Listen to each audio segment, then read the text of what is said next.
So, meine Damen und Herren, herzlich willkommen zum Community Call. Heute mit dem Überschrift Hygge meets Schulentwicklung, Eindrücke von der Bildungsreise nach Dänemark. Mein Name ist Jakob Schammer. Ich bin super froh, Ihnen allen und euch alle hier begrüßen zu dürfen. Und wie ihr seht, habe ich schon Gäste dabei. Und jetzt habe ich schon die ersten Fehler gemacht, weil ich habe gesiezt und geduzt, weil in der Community Call sind wir alle per Du. Und ich hoffe, das ist bei euch allen auch in Ordnung. Also würde ich gerne jetzt auch im Chat sehen, wo seid ihr eigentlich alle zugeschaltet? Ist es in Ordnung mit dem Du? Hier, auf der Seite ist der Chat und da wäre es super, wenn ich einfach ein paar Informationen auch bekomme. Ich hoffe, ihr hört mich alle und ich freue mich, dass wir heute den Nachmittag gemeinsam gestalten. Wie gesagt, ich habe 3 Gäste auch dabei und das habe ich von einem ganz spannenden Reise, die wir vor 6 Wochen gemacht haben, zusammen mit der KMK, hier vom Forum Bildung Digitalisierung, zusammen mit unserer Trägerstiftungen. Und das war eine ganz spannende Reise, weil wir wurden gefragt, wollen wir nicht gemeinsam nach Dänemark fahren? Wollen wir nicht gemeinsam reflektieren? Was machen die Dänen im Bildungssystem anders? Und wie passt dieses Thema Hygge, das glaube ich, kennen wir wohl alle, die Gemütlichkeit, eigentlich mit dem Begriff Schulentwicklung? Und das werden wir heute beleuchten mit 3 spannenden Gästen. And now, also because I have promised this, we are changing into English now. I hope that is okay for everyone because we have 2 guests directly from Denmark. And I have promised that I will not challenge their German skills today. Although Jana and I maybe will be challenged a little bit with our English skills. So we are all learning today, but I'm very happy to have you here. Hanne, first of all, welcome to you. Would you say 2 words about yourself? What are you doing? And welcome here in the community call. Yeah, thank you. Thank you. Hi, I'm Hanne. I'm the principal of a public school in Denmark in Ikast-Brande Kommune. Yeah. Perfect. Welcome, Hanne. And Christian, you are also a Schulleiter and skoleleder. Yeah. Can you tell a little bit about you? Yeah, my name is Christian Warming, and I'm the head teacher of a school in a city on the Danish west coast called Esbjerg. Yeah, actually, I'm educated as a pedagogue before I got to be a head teacher. Yeah. Very interesting. Also interesting to know how you actually becomes a head teacher in Denmark. Maybe we can talk about that as well. Yeah. And we were visiting you when we came with our delegation from Germany to Denmark. And one of the participants in this journey was Jana. And wir haben versprochen, Jana, diesen Teil können wir auch auf Deutsch machen. Also auch sehr schön, dass du dabei bist. Würdest du auch 2 Worte über dich dazu sagen? Ja, sehr gerne. Mein Name ist Jana Behrens und ich komme aus Kiel in Schleswig-Holstein, arbeite hier als Abteilungsleiterin im Ministerium für Bildung, Wissenschaft und Kultur und bin zuständig für den Bereich der Bildungsdigitalisierung und durfte im September 2 Wochen gerade erst in dieser Funktion gleich mit nach Dänemark und mir das dänische Schulsystem und die Fortschritte dort angucken.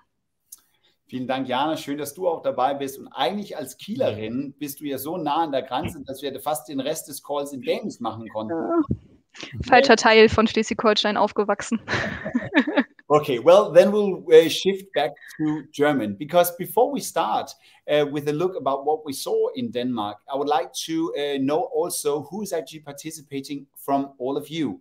And we would like to know, first of all, what you are doing for a living. What's your job? And now it's only our guests who are able to make the voting here. But I would be very happy to know, what are your jobs? What are you doing?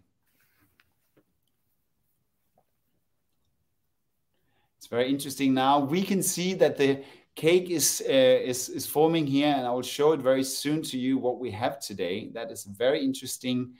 It's a little bit different than we normally have it. That is very interesting. Maybe there is a little bit more who have to make their votes. I think there is 8 or 9 people who haven't put their votes in. Maybe we get them as well. Yeah, now the votes are coming. Interesting. So, and now you see, today we have around 26% of teachers. We have 9% principals. Today we have quite a big group from the Verwaltung, from the, I don't know that word. Maybe I'll learn that. From the Kommune and the ones working in the municipality. We have a lot of people from the NGOs as well, the administration. Thank you, Birgit. And also today we have from universities or from the universities or the higher schools. Super. We also have politics here tonight. Very interesting.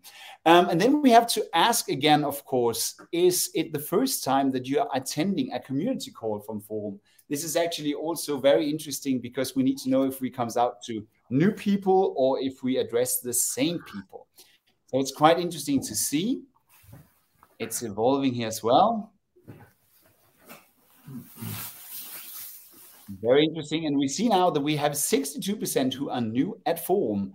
Then at that point, I would say just very shortly, my name is Jacob and I'm the chairman of Forum Bildung Digitalisierung, and we are very happy to see you all here today.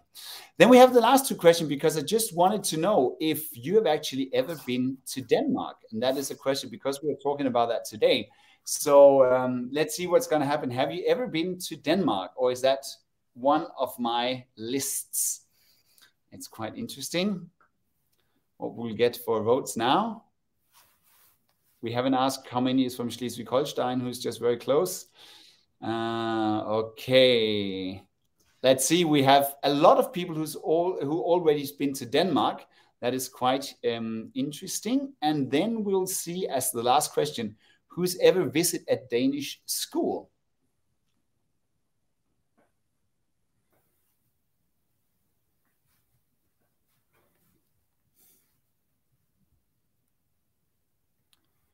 So, okay, that is quite interesting. Also, only 10% have visited a Danish school. That means, Christian and Hanne, you have a very important job today to tell us all about your schools and what's interesting about them. So that's going to be very interesting. First of all, before I start giving you the words, I'll just show all of you where we are. Oh, whoops, sorry, this was not the right one. Where we are actually going at the moment and where we were. When we were visiting Denmark 6 weeks ago, we were visiting two cities in the western part of Germany. We call it a Staines on the west coast. I think most of the Germans call it the North Sea coast. And Christian, you are the principal in Esbjerg. That is the dot you see, the lowest of the two dots. And Hanne, your school is in Ikast, as you see, the one more in the middle of the map. We were visiting a school where they build our teachers in Herning, and that is why Hanne was there as well, also to tell about her school. And this will be the program for today. We will start now, firstly, to hear about the two different schools and why we were visiting you. And then we will also try to involve Jana. But what's super important for me is to say, everyone who's in the community call now have the possibility to speak to our experts.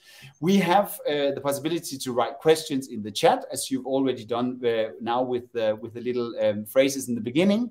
And we also have the possibility to get you live within the conversation so that you can discuss with us. And I've told to all my three guests, and they are really looking forward to hearing all your questions. So we haven't planned the whole hour of our community call today with input. So it's very important that you also ask all your questions.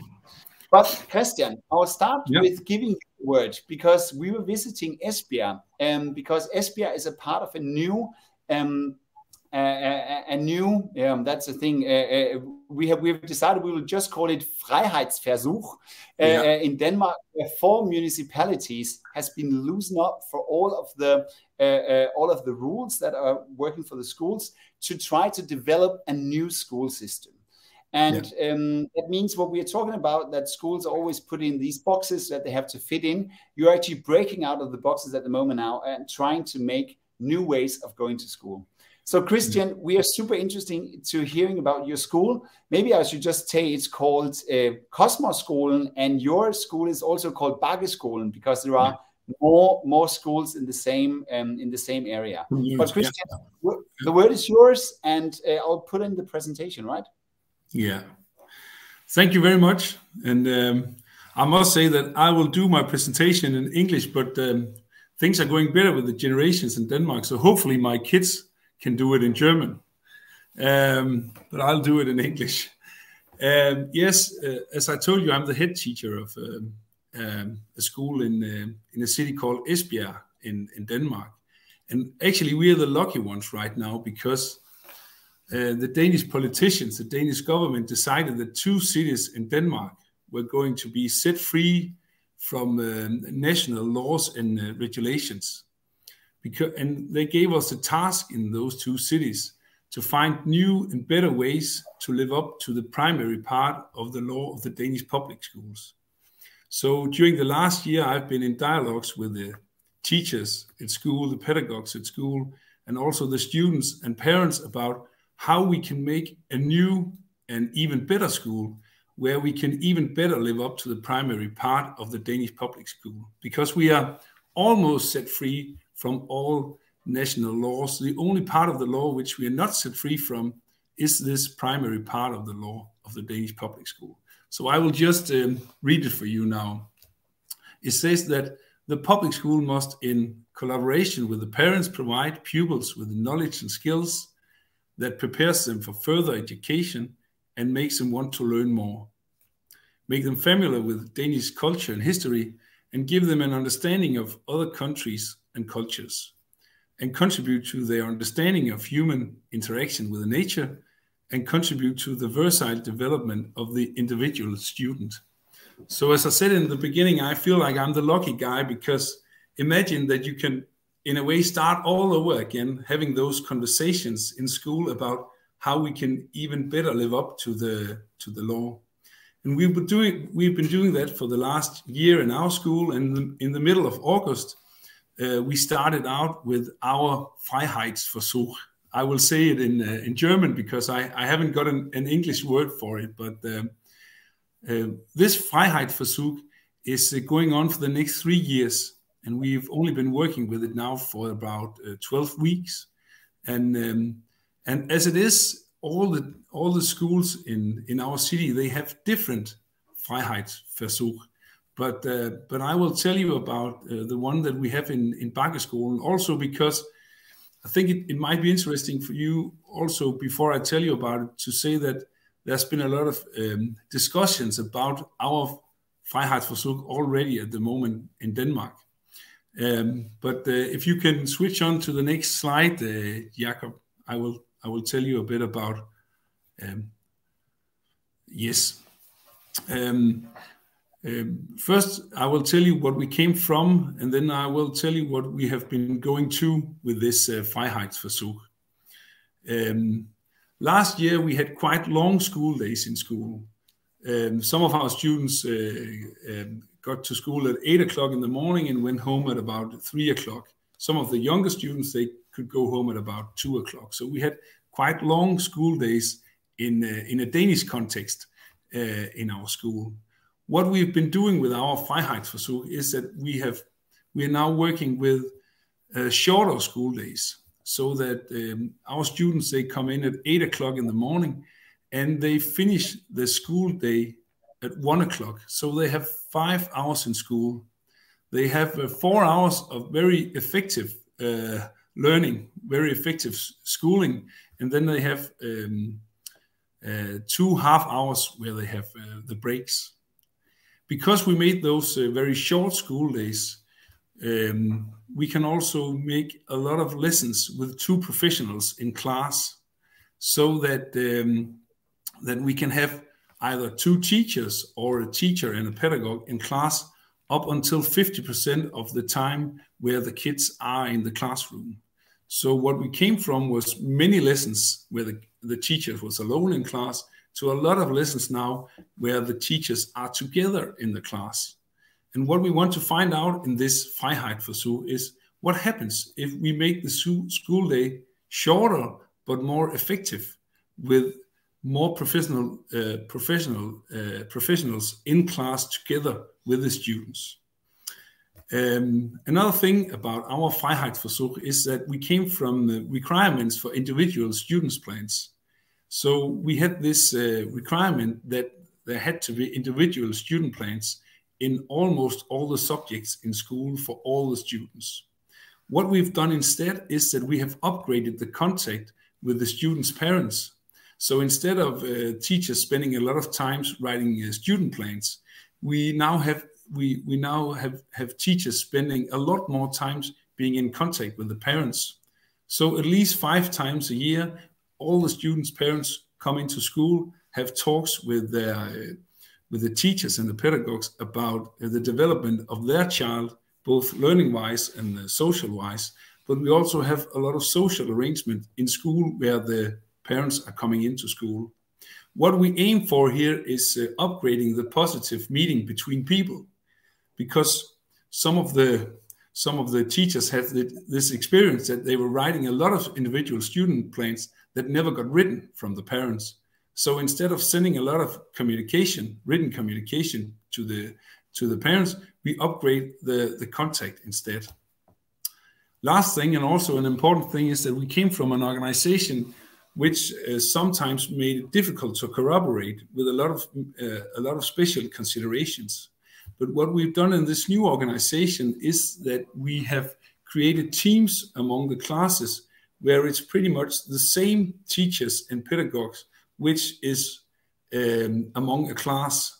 So if we have a class for the younger students, there would be about three professionals among the class in the class team, and if we have a class for the older students, there would be 4 or 5 teachers among the class. It makes it a lot easier to collaborate about the class when you don't have that many adults having to make education in the class. So it makes it easier for them to collaborate about the learning environment, about students with special needs, and so on. Another thing is that because the school day, it ends pretty early, even though sometimes the teachers, they may make extra activities after 1 o'clock, it ends pretty early. So it also gives a lot of good opportunities for the teachers and the pedagogues to having talks with each other after the school days about learning environments and so on. So actually, from my point of view, I think we're experimenting, but it's so nice that we have had this opportunity to have talks about our dream school, I would say. And I cannot tell you so much about results yet, but we had a very positive start. Yeah. Thank you, Christian. And now the questions are starting to come in. Thank you very much for that one. I will just ask you one question before, Christian, because when I hear you now, it's quite interesting. We visited you 6 weeks ago. I have the last thing you just said is actually quite German, because in Germany, in the ground schools, in the younger classes, it's very common that you only have 1 or maybe 2 teachers who are teaching a class, which is very rare in Denmark. Yeah. But in the older classes, it's different. So I would say that thing is actually going a little bit in the German way. But what I think is very important, very interesting, and maybe for all our listeners to know, when you talk about the individual student plans, that is what we in Germany called Zeugnisse. And in Germany, you give grades from grade 3 and upwards. And you only give grades in grade 9 and 10, and you have 8 and 9. That's because if I do it in German, then it's okay. Sorry, because we start in grade 0 in Denmark. So I'm thinking German now. Yeah, sorry. You last grade of the ground school until grade 10, you get the notes, but until then you actually don't document written, only verbal, which is very interesting. Yeah. Christian, aren't you making these kids Versuchskaninchen, Forsøgskaniner, or what do you think about that? Of course, you can always. I think that's an okay point of view. But as the things as it is right now in Denmark, there has been a lot of versuchs during the last I think 8 or 10 years. So in that way, you can in some way criticize the Danish school system, because we have been trying so much during the last 8 or 10 years. I think what's most important is that you have that you have a very clear course in this. So that must be what's most important. But I think that we can make the kids even brighter this way, and give them even better social well-being this way. And that is maybe the last question that Sebastian just asked. What are the key goals for this process? What are this? Can you say what are you planning of achieving? Yeah. Actually, in our in our team here, the first goal is that we want to rise the well-being of the kids, but we will, of course, we also aim for at least having the same academic results. We think that we can give the students even better academic results, but at least the same, but a better social well-being. And then there was one thing more I was thinking. There's also a part in the primary part of the Danish law of public schools that says something about giving the kids the eager to learn more. And I think that's already what we've seen, actually, that if we can make good, even better education, then we can also give them the eager to learn more. Yeah. Christian, and then the last question for Birgit, just shortly, because I think we'll come back to that when Hanne tells about her school. You have talked about teachers and pedagogues. Have you other professionals in your school, maybe digital learning experts? No, we have some teachers with I think special skills who can learn teachers and so on, but we don't have what you calling them? The digital learning experts. No. We'll come back to that, Birgit, when Hanne is telling about that, because she has them in her school. And maybe just for Sabine's question, Christian Skole is a normal public school in Denmark, which goes from grade 1 till 10, or what we say in Denmark from 0 to 9. And that is a normal public school, so they are not chosen. The kids are not chosen. It's just the normal kids in the area where the school is. Yeah. And classes, Christian, how big are your classes with how many normally? It is up until 27, but that's the extremes. Normally we are between 20 and 24. Thank you, Christian. Ja.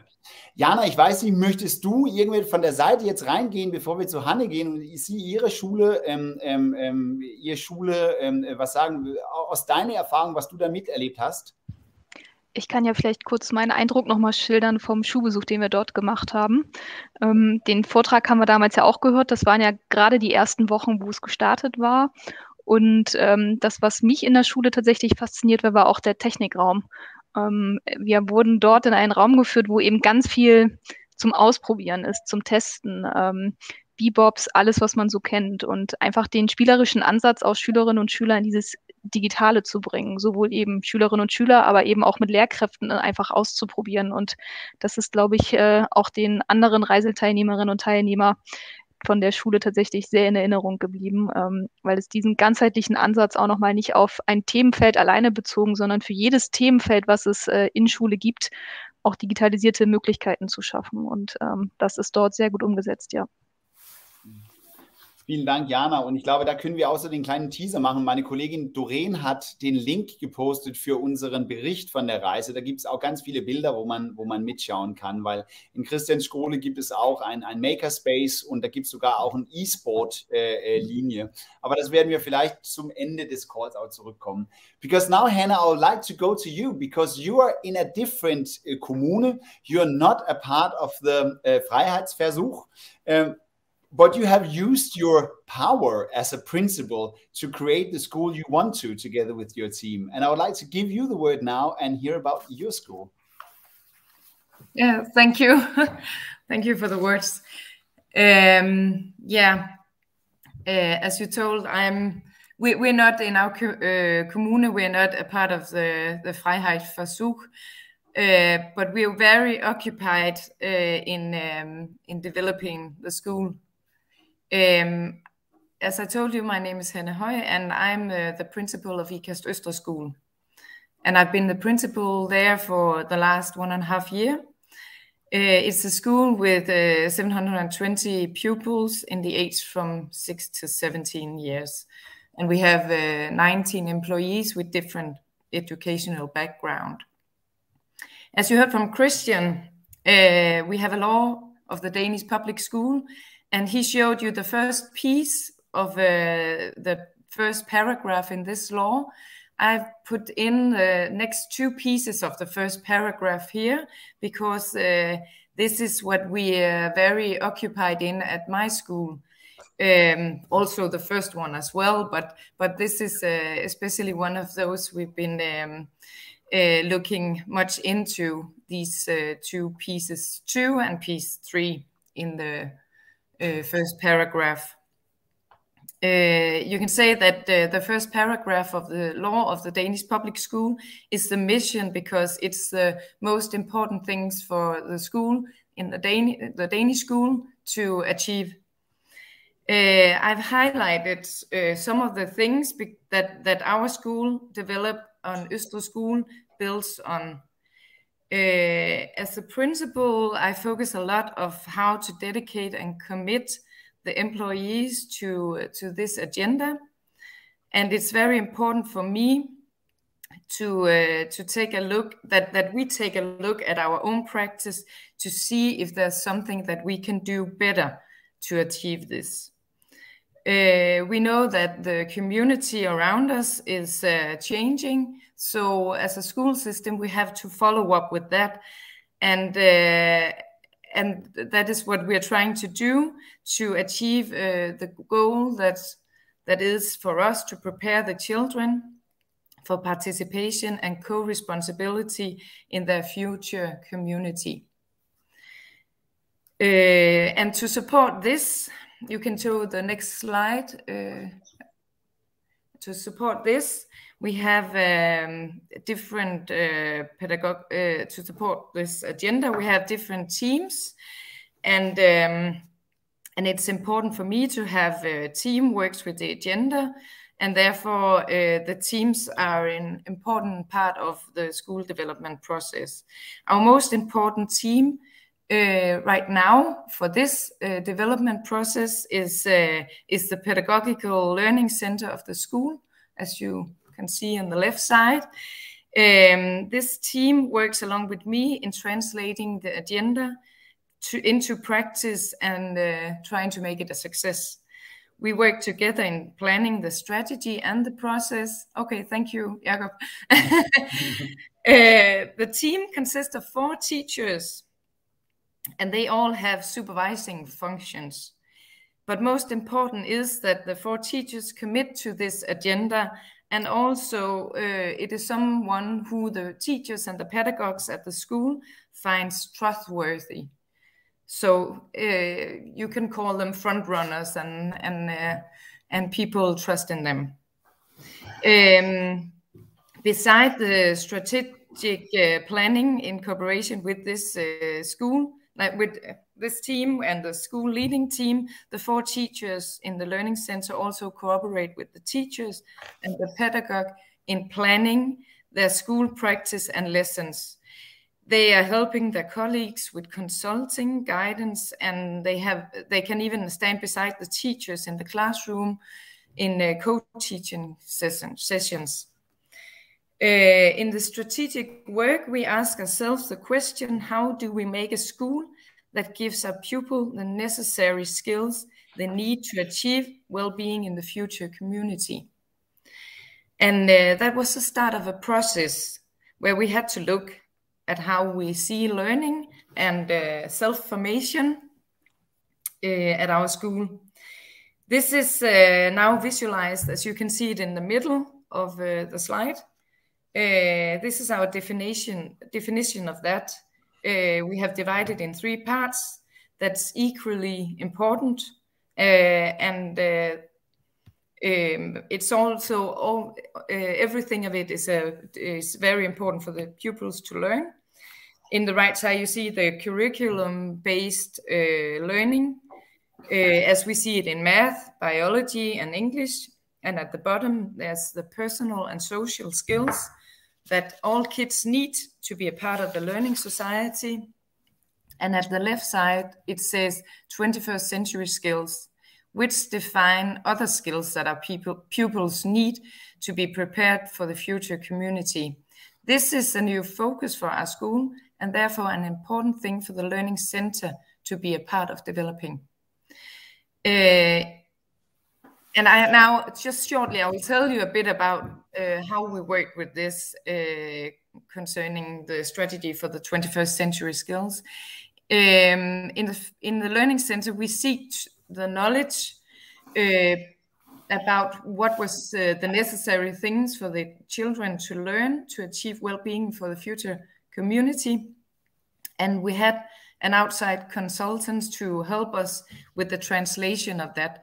The knowledge we achieved is translated in the small booklet you saw at the slide before.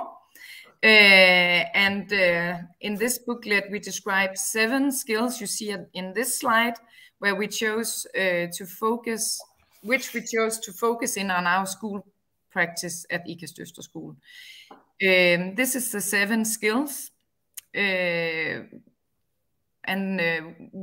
the Learning Center that has pointed out these skills, translated it into the definition and why it's important, and how do you see the signs of learning in the praxis.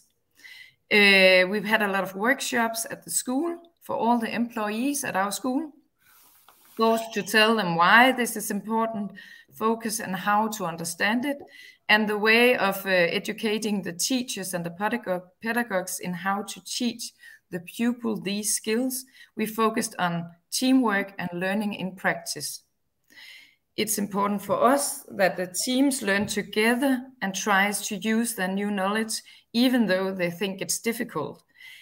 And it's okay to make mistakes. You can only learn from that. So we made a framework for practicing this work about the 21st century skills.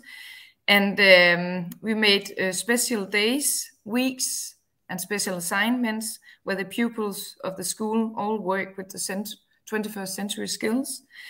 And this is also the practice course for all teachers and pedagogues. And in this process, the Learning Center has an important role to give inspiration, guiding, co-teaching, and a lot of other things. Next slide. Oh yeah, these slides were mine. Perfect. I thought you had 2 more. Tusind tak. Thank you so much, Hanne. We have no questions in the chat already, but what I think is quite interesting here, you have now focused in your presentation about 21st century skills and implementing a new way of teaching, a new mindset for all the teachers and for all the children as well. How have you, because I know you have that's why I'm asking the questions, how have you also used the Learning Center while implementing the 21st century skills, also to help the teachers implementing digitalized tools? Have they had a role in this as well? Yes, they have. They have a big role in this. We've been working together with the Center of Education, what do you call it, CFU? Do you know? Ja. Do you have a name for it? Das wäre das gleiche wie ein Landesinstitut hier in Deutschland. Yeah, okay. We've been working with them to try to teach us different digital skills, and our Learning Center tries these digital devices to see what works at our school. And we've been making different workshops with all the teachers and pedagogues, where we try to make some playful learning to make this not so dangerous, because it's a bit dangerous with the technology sometimes.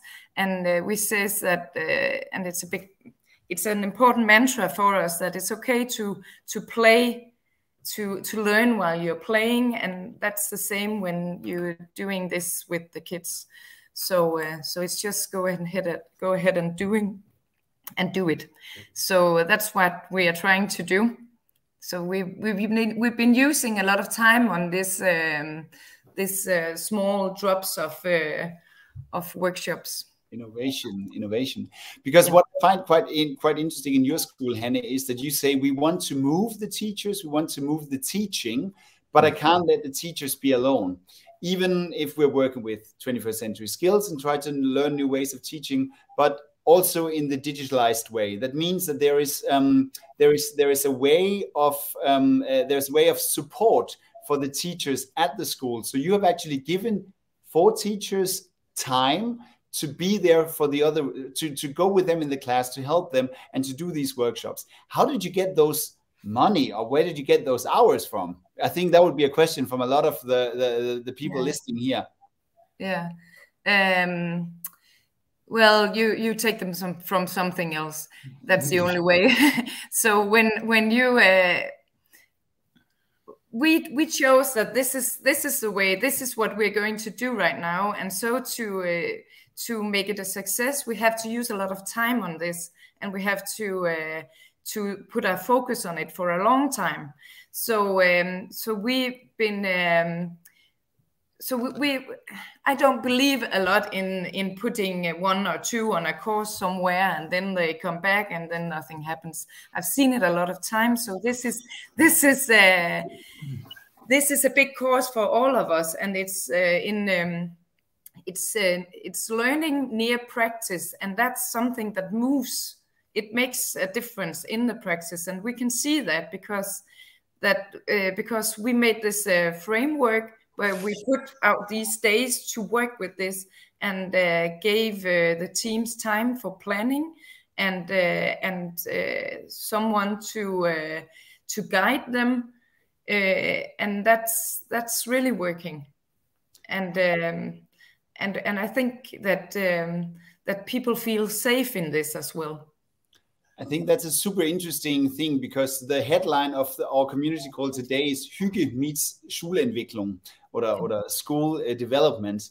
And we maybe in Germany have this picture of everything is so nice in Denmark, and we try really thinking of the well-being, and you're both saying that the goals was more well-being. Hanne, there's a question from Birgit here. She asked you, when you talk about well-being in the future community, do you mean the individual's perspective or also the society's perspective? And what is well-being then? Yeah, I mean both. First of all, we need the you can say that the pupils we have is the future community. They're the one who makes the future, and so they have to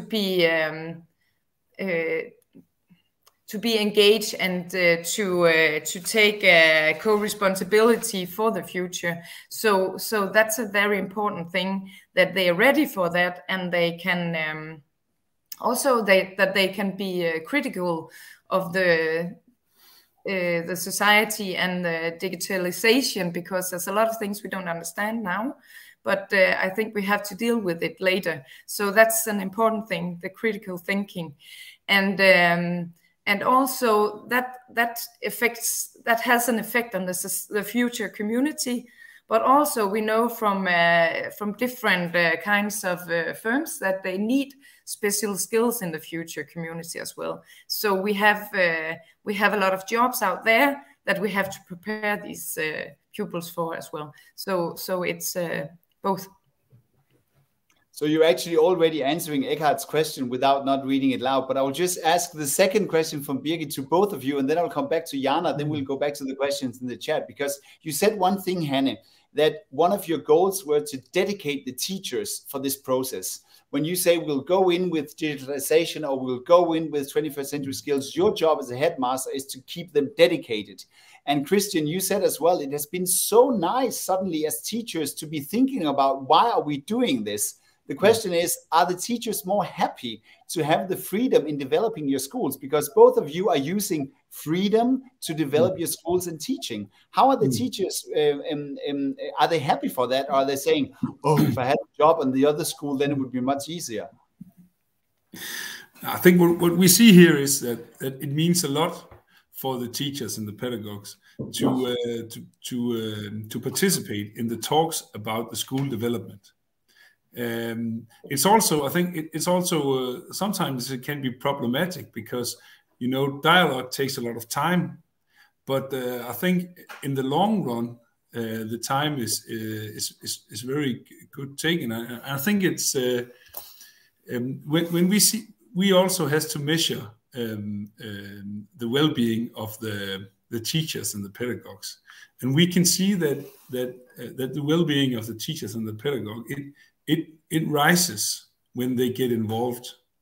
So I think it's very positive that they are participating in talks about the direction in the school development, because then they feel more committed to it, and they also have a long and very good education, and I think it's very important, especially when Hanne talks about the 20th century skills. It's very important as a head teacher to remember that you cannot know everything about everything. So we have to have the teachers and the pedagogues, their perspective in the talks about the school development. But I think it gives more dedication to the work. More dedication. Is that the same you have, Hanne? I totally agree with Christian here. We need to have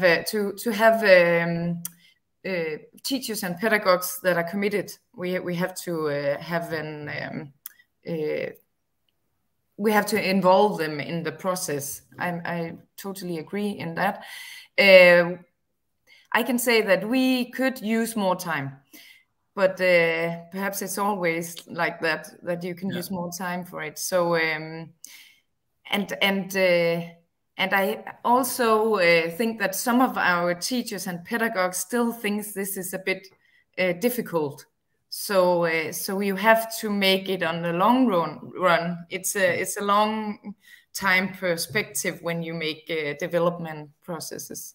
So you have to go easy and small steps still. But actually, sorry. Christian, say one word, but make it short. Okay, I think Hanne and I, we could also have a good discussion about how to use the learning center, because we haven't a learning center here, because we took all the hours and put them into the teams. Yeah. So you don't have the support in that way that Hanne has. You don't have this squad team coming in and helping. You have the teachers more pairing up and working in teams. That's also very interesting. Yeah, because our teachers, part of their talks during the Freiheitsversuch was that, and that could also be my responsibility, but their talks was that it was very difficult to get it to function. You know, colleagues, learning up colleagues is also a very difficult discipline, which we never got to function. So therefore, we took all the resources in the learning center and put them out to work directly with the kids in classroom. Yeah.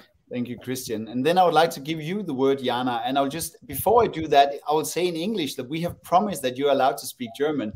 Just because if someone is writing here in the chat, if we can all do it in English, this is also a learning for all of us, that we use the tongue that we have.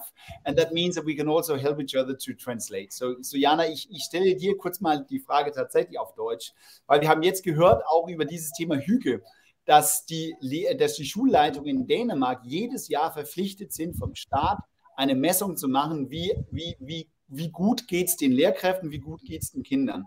Und das ist sozusagen eine sehr wichtige Messlatte, an der sie steuern und dass sie eigentlich die Schulentwicklung betreiben. Wie siehst du das in einem deutschen Kontext? Macht ihr das auch in Schleswig? Ich stelle jetzt eine böse Frage. Macht ihr das auch in Schleswig-Holstein? Weil ich weiß es tatsächlich nicht. Und dann andersrum natürlich auch, was passiert so bei dir im Kopf, wenn du hörst, dass Hanne so eine SWAT-Team hat, die Lehrer unterstützen kann vor Ort in der Schule, in der Pädagogik, nicht Wartung von technischen Geräten? Also die Frage der Zufriedenheit in dem Umfang, ob den Glücklichkeitsfaktor erfragt wird, nein, das tun wir nicht. Das ist, glaube ich, auch der Unterschied tatsächlich zu Deutschland. Das deutsche System ist dann ja doch leistungsorientierter. Und Christian und Hanne haben es angesprochen, man gibt erst Noten in der 8. und 9. Klasse. Das ist ja auch eine Diskussion, die in Deutschland regelmäßig geführt wird. Ab wann sind Noten verpflichtend in der Schule oder nicht? Von daher ist da, glaube ich, das System einfach so unterschiedlich, dass ein Vergleich 1:1 nicht machbar ist. Ich gehe aber schon davon aus, und sitze ich ja nicht in der Schule selbst, sondern im Ministerium, dass die Schulleiter natürlich die Wahrnehmung vor Ort, den Zufriedenheitsfaktor von Lehrkräften und auch von Schülerinnen und Schülern schon wahrnehmen. Aber auch da haben wir natürlich unterschiedliche Regionen, wo Dinge besser laufen, wo schwieriger ist, wo auch eine Zusammenstellung von Schülerinnen und Schülern deutlich differenzierter ist. Da ist der Unterschied. Zur zweiten Frage. Natürlich bin ich immer wieder beeindruckt von, wir machen es einfach. Just let's do it. Don't think about it too long. Just do it. I was still impressed when we was in Denmark about this, because you told you don't have hours for the digitalization part. You just took them from the teachers, and it was okay for them that they don't have this for other hours. I think it's still the same in Germany. Like everyone's saying, we need more time. We need more time for the pupils. We need more time for the school system. So I guess we can't have enough time here, but we don't have all that much people just to get paid for being there. So it's really difficult, but I think that's something we can have in Germany. It's this part, like, just try it. And we are always like, we discuss. Then we have the plan and it's too late. So I think that's something we can just learn from Denmark, try more, and just let it go. And I'm still impressed about this. We try to teach now what people need tomorrow, what they need for the society, just being in the society as a well-being person. And normally we have it like here is the same. Like we need the focus on what pupils need, what they need for the future. But I think in Denmark it's more filled with stuff from teaching, and it's not like only a phrase. Yeah, and you just said something quite important, that this is teaching for the future. Eckhart has a question: if the 21st century skills is a part of a nationwide strategy to implement them in the curriculums. Do you know that? Because I actually don't know that. Only with respect of well-being, because the kids should be feeling better at school, or is it also to do with the labor market? Hanne, you said a little bit about that you're actually trying to teach for the labor market, actually. Partly for the labor market, but mostly for the well-being of the society and the kids as well. I think it's a part of the same thing. We still have to have a well-functioning community in the future. So we have to have a well-functioning people out there that can that have the skills for the jobs that's out there, and that can be critical about things in the society, and and pupils persons who can take care of the society, the sustainability in the society, and everything is a part of the same. So we have to teach more than just curriculum based in the subjects. But do you know, maybe Christian, if there is a national strategy within to implement the 21st century skills in the curricula, or is it it's no, more... No, there's not. Okay. Actually, there's also a discussion here in Denmark about, and Hanne knows a lot more about that than I think, about is it even possible to say what the 21st century skills are going to be? So that's also, I think there's also a discussion there, because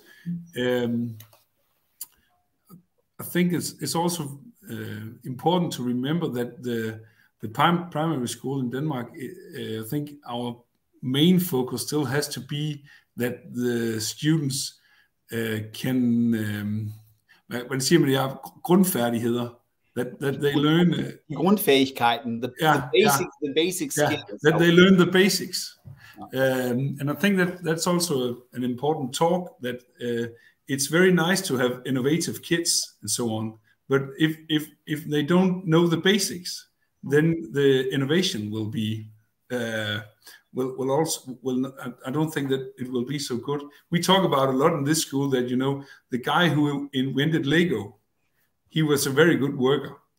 So he had control over the basics, and and because he had this control over the basics, he could make very good innovation.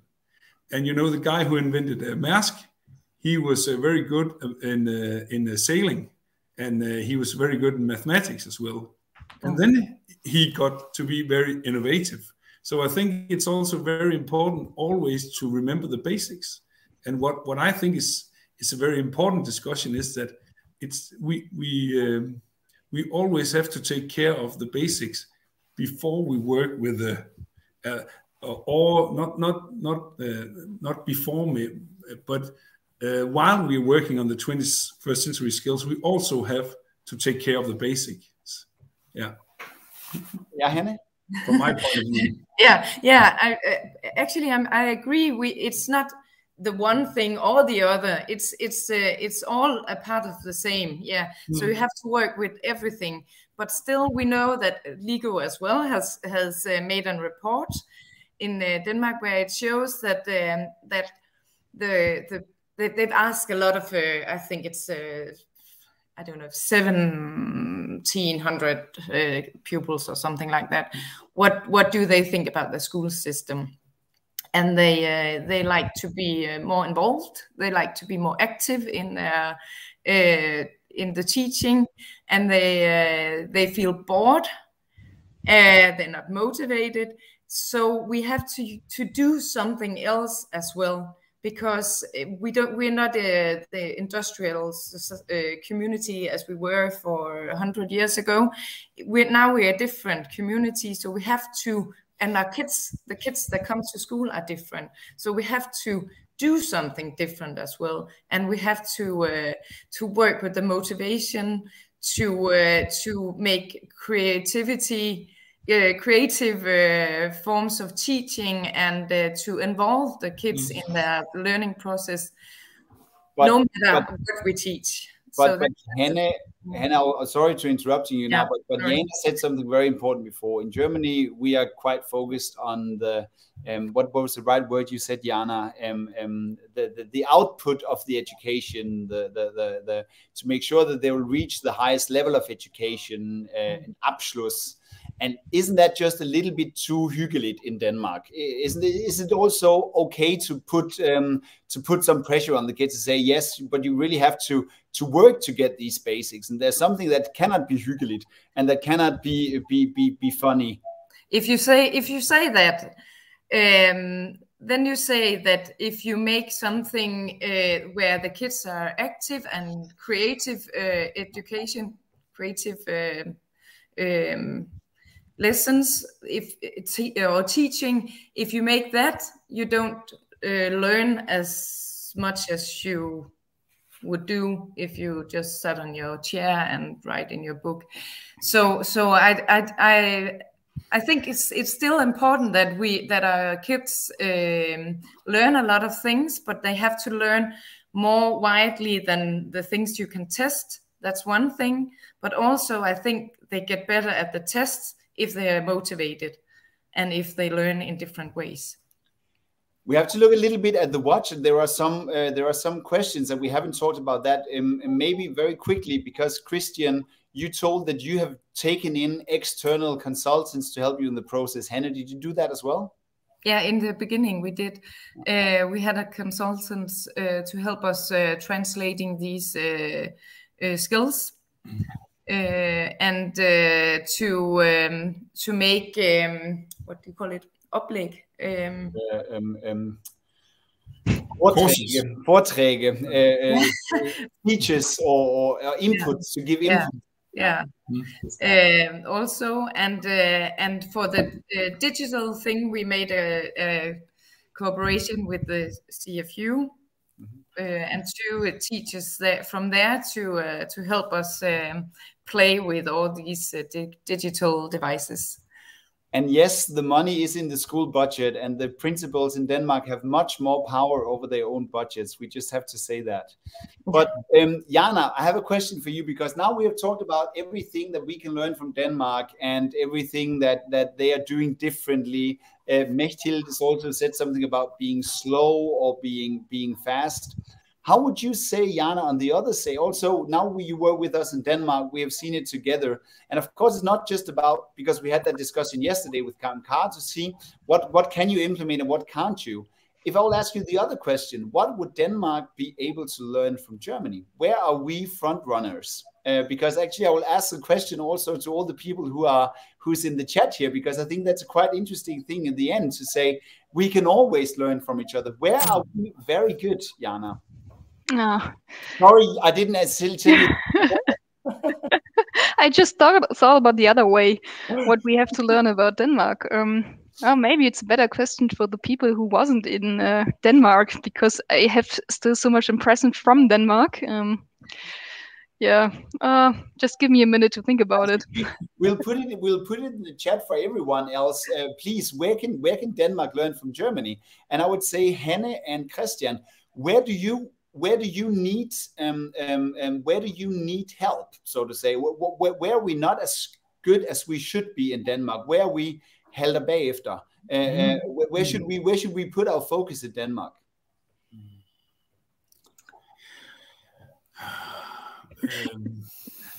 I think it's just what I'm occupied in.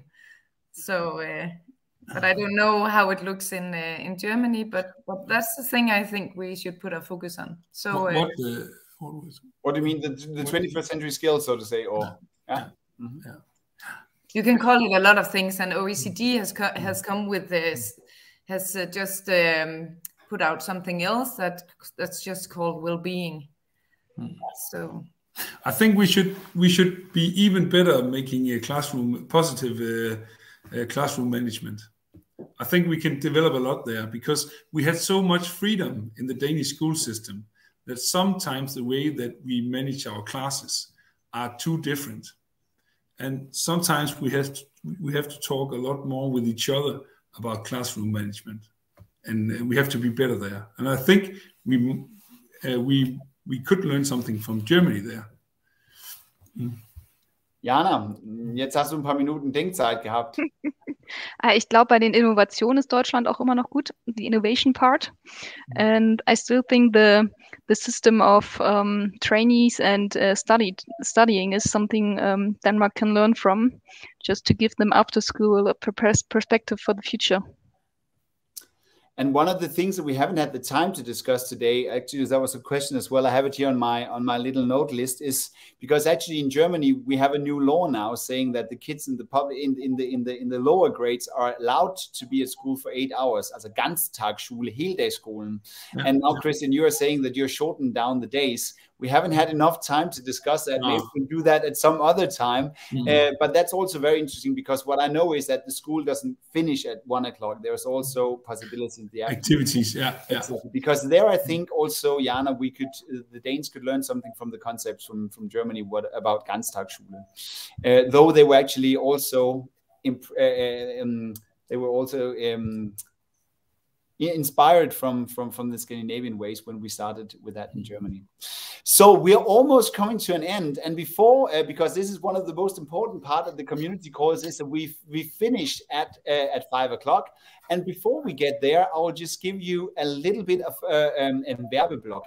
Because if you are not done with this topic and you want to learn more, then we have a very interesting keynote at the conference. Das würde ich tatsächlich auf Deutsch machen. Das wird mir zu schwierig, wenn ich das jetzt auf Englisch übersetzen muss.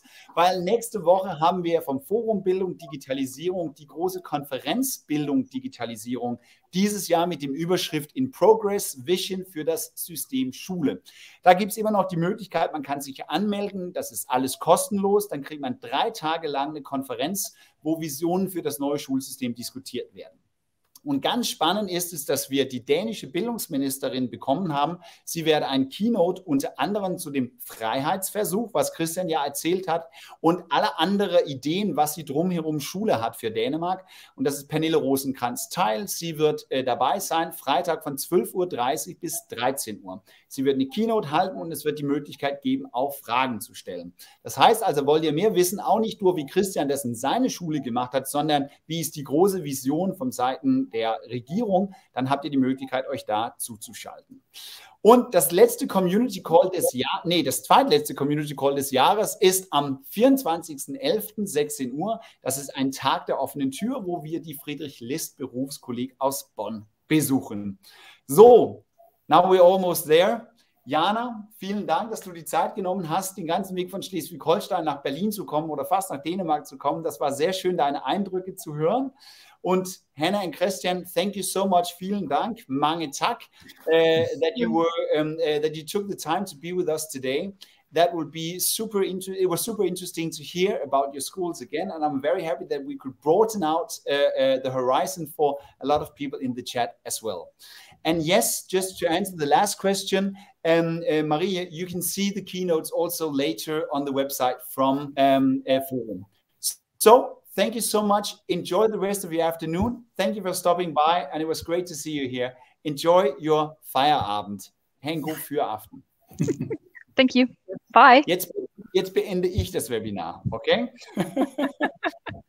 Thank you so much, Christian, Hannah, and Jana. Bye-bye. Bye. Bye.